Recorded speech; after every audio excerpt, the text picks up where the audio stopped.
Dee with Flying Eagle Publications. Welcome to the channel. In this video, we're going to be talking about the parable of the talents, and specifically the man with one talent. The parable of the talents can be found in Matthew 25 and starting in verse 14. And it comes right after a teaching on the end times and Jesus' second coming. And it tells the story of a master going away on a journey and coming back and dealing with his servants that had been given things to steward, and now they had to give out an account over what they had done with what they had been given. And so this is a story for us as Christians, the things that God gives us in the measure of our ability and skills and giftings that we have, and what did we do with what we had been given, even opportunities. What did we do with what we had been given? And honestly, Jesus gave us so much, this new life, right, and the opportunity to follow him. And so what did we do with what he gave us? And so in Matthew 25, starting in verse 14, we meet the story of a master and 3 of his servants. And the master gives the first servant 5 talents. And like I said, the talent it's a measure of money. And so this is used to tell the story. And so he gave him the 5 talents, and then the next man he gave 2. And then the last man he gave 1 talent. And so now the master leaves and he goes off, and then later on he comes back and he calls the servants and he wants to know, what did you do with what you'd been given? Well, the first man doubled his, and the second, so now he had 10, and the second man doubled his, and now he had 4. And so the master tells them, well done, good and faithful servant. Now you can go and you can be responsible and you can steward more.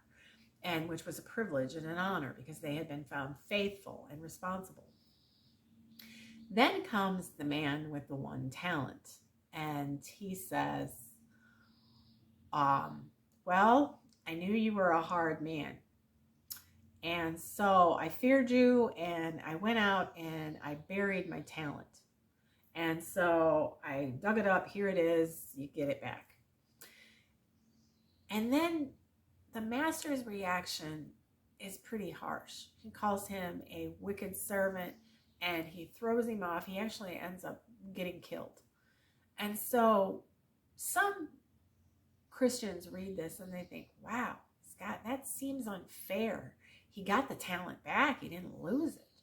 But there's more to this man in this that this parable tells us about. There's more to him than just fear. In fact, let's take a look at what he says, and it starts in verse 22. It says, he who had received, verse 24. Then he who had received the 1 talent came and said, Lord, I knew you to be a hard man, reaping where you have not sown and gathering where you have not scattered seed. And so let's just pause and think, what does this mean? He calls him a hard man. What's the picture of a hard person? They're not nice, right? They're not kind. They're not good. And so then, what's this? Someone who reaps where they haven't sown and gathers where they haven't scattered seed. So what do you call a person that goes and harvests somewhere where, someone else's field? Because look, this is it. You're gathering where you haven't sown. You're harvesting where you haven't scattered seed. We would call that person a thief. And so here is what this man with the 1 talent thinks of his master, which is God, right? It's a story about God going away and returning. So the master is the Lord. And so here's what he thinks about the Lord, that he is hard. He's not kind. He's not good. And he thinks that he is a thief. He takes things that isn't his. he goes beyond. He's mean. He just steals things from people, takes them. This is the man. And yet, you would think that if he really thought this is what the kind of person this master was, he said, I was afraid of you because of these things. Wouldn't that inspire you to do something with the one talent you were given? Wouldn't you be afraid that if you didn't increase it? Because this man knew that the expectation in getting this talent was to increase it. He knew what the expectation was. And so this parable is also told in Luke 19. So let's take a look at that. Luke 19 and in verse 22. Let's listen to what God's response to this man is. Because now here it's not a talent, they call it a mina. It's still a measure of money. But in verse 22, God's response to this man was, okay, well, out of your own mouth, I'm going to judge you. And so he says that I'm judging you by what you've just said. I'm going to judge you by what you said and what you believed, because out of the heart, the mouth speaks, right? So I'm going to judge you by your words. If you feared me, why you thought I was a hard man, right? You said all these things about me, that I harvest where I don't plant, I gather where I don't scatter seed, I reap where I don't sow. If you thought all these things about me, then why didn't you put my money in the bank where it is guaranteed to increase and you don't have to worry about losing it? Why did you go bury it? And you see here, God is calling him out because the man is lying. He didn't fear God. That wasn't the point. He didn't fear him. He didn't want to work with him. He thought he was a bad man. He thought that he was a thief. He called him a thief. He called him unkind. He didn't want to work with him. He didn't want to participate, so he went and buried it. And when he comes back, I'll just give it back to him. No biggie, right? I don't want to have anything to do with that. That's the point. The point was not that fear didn't motivate this man. He rejected the master. He rejected the Lord. He believed something about his character, and so he rejected him on the base of that. So, on those grounds, he refused to participate with what the Lord told him to do. And on those grounds, he disobeyed and did what he wanted to do.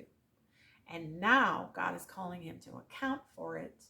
And God says to him, you are, and all these words that he calls him basically mean you're useless, you're pointless, you're evil, and you're lazy.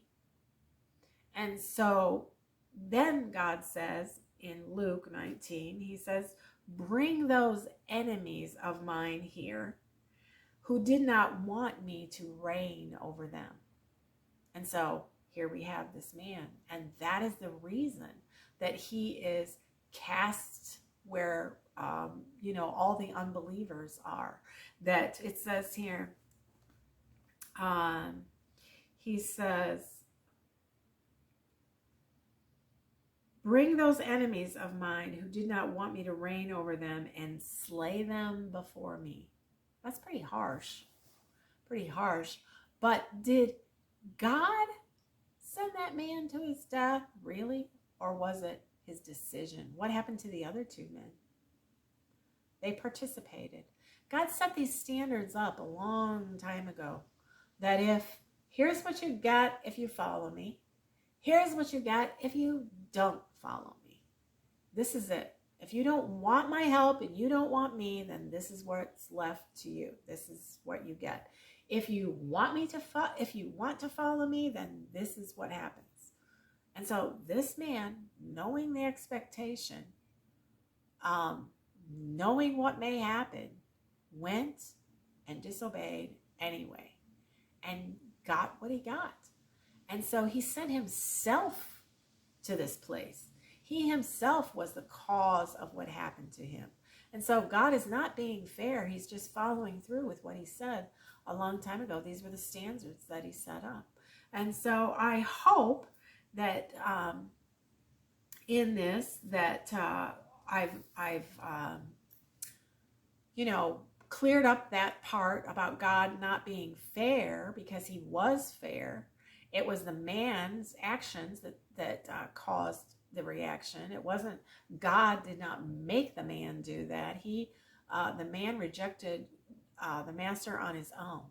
Okay, so I hope I've cleared that up. But now there's another thing, is that someone may say, well, God never, he never denied that he was a hard person. He never denied that he didn't reap where he didn't sow and harvest where he didn't plant. He never denied those things. Well, actually he did. In John 10:10, he says that the thief is the one who comes to steal, kill, and destroy. But I have come, Jesus said, to bring life and to bring it more abundantly. And that was the Father's will, was to bring life and to bring it more abundantly. The thoughts he thinks toward you are good, says Jeremiah 29:11. He knows the purposes that he has for you, and they're good and for an expected end, a good end. And so we as Christians have to be very, very careful on what we think about God, and what character traits we ascribe to him.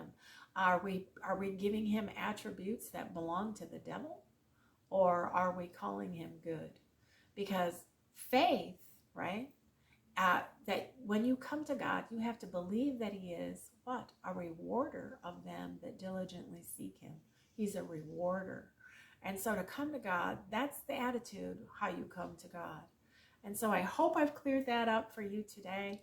And you have a blessed day. Subscribe to the channel, like the video if you want, and I'll see you next time. Thanks.